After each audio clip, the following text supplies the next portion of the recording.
后来，这个汉光37号的演习，今仔日开始进行着5天的实兵的操演。伫咧台南娱乐中心这场，是假啊讲敌人若是拍生化战，咱的国军要安怎来应应？现场虽然是落大雨，但是国军弟兄保护家园的决心也是真坚定，啊时不时就逼破的这个场面，真精彩。 现场就是爆破声，国军人员全副武装进行汉光37号的演习。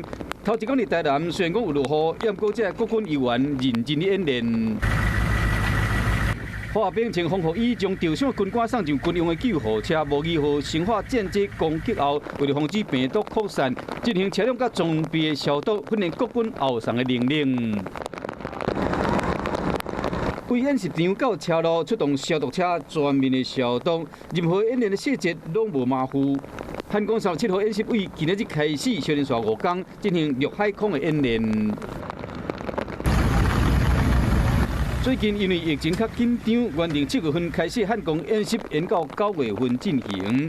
如果拄到解放军一直来伫乱，国防部唔敢大意，就是要让国军的作战能力全面的提升。